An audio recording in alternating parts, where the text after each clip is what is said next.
Achieving true global economic dominance requires relentless, unstoppable momentum, a powerful compounding force driving a nation forward. India has officially overtaken the United Kingdom to become the fifth largest economy on the planet. This ranking relies on a single, high-level metric: aggregate gross domestic product. This chart shows India's aggregate GDP over the last decade. The data points show a sustained, compounding expansion of national wealth year after year. There is exactly one interruption in this 10-year climb: the drop recorded in the financial year 2020 to 2021. That contraction was an anomaly caused by the physical lockdowns of the COVID-19 pandemic, forcing a temporary halt to production. By the very next financial year, 2021 to 2022, the massive national engine restarted, and GDP resumed its aggressive upward trajectory. On a macro level, data paints a picture of continuous economic expansion and enormous wealth accumulation.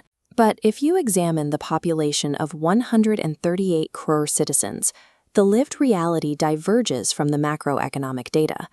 A massive portion of these citizens remain in systemic poverty.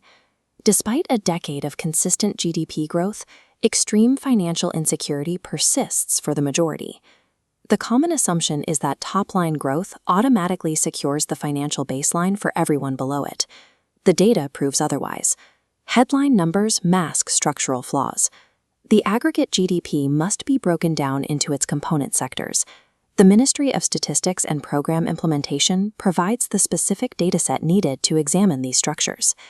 Understanding Indian poverty requires looking past the total size of the economy to see exactly how it is built. We will isolate the ministry's dataset for the financial year 2021 to 2022. This block represents the total gross value added, or GVA, at basic prices. For that specific year, the figure stood at 136 lakh crore rupees. Gross value added is effectively the GDP minus all net product taxes collected by the government. Stripping away those taxes isolates the raw value created by all productive sectors combined. That 136 lakh crore is the total available economic pie that must sustain the entire nation. By analyzing GVA, we secure a measurement of actual national production, free from the distortions of tax revenue. Within this data, we need to isolate the primary sector. The total GVA for agriculture was 21 lakh crore rupees. Comparing that specific slice to the total reveals that agriculture contributes 15% to the national economy. This 15% output must be weighed against a total population of 138 crore people. Of those 138 crore people, 65% are entirely dependent on the agricultural sector for their livelihood. Place those variables side by side. 65% of the entire population draws their income from a sector that produces only 15% of the national wealth. The poverty rate is a mathematical result. A supermajority of citizens are competing for a microscopic fraction of the economic pie. This structural asymmetry dictates the per capita income for anyone working in agriculture. When 2/3 of the country splits less than 1/6 of the total revenue, individual earnings are suppressed.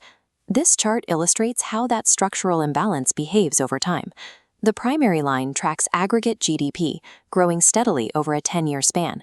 Plotting agriculture's percentage share against it shows that while total GDP goes up, agriculture's proportional share of that GDP steadily declines. The overall economic pie is expanding, but the specific slice feeding 65% of the population is getting relatively smaller. Continuous aggregate growth masks a deepening per capita crisis in the primary sector. In reality, the nation operates as two entirely separate, deeply decoupled economies that are moving forward at drastically different speeds. We return to the initial chart showing the rise to the world's fifth largest economy. Mapping the structural reality onto this growth shows that the massive gains are concentrated in the services and manufacturing sectors. This explains the discrepancy. We can rank fifth globally and still have extreme poverty because the economic expansion bypasses the sector where the majority of Indians live and work. Meaningful development requires migrating the workforce out of primary sectors or drastically increasing agricultural output. Ultimately, a fifth-place global ranking proves that the national engine is undeniably powerful. But until the demographic sectoral bottleneck is cleared, the wealth generated remains a statistical illusion for 65% of the nation.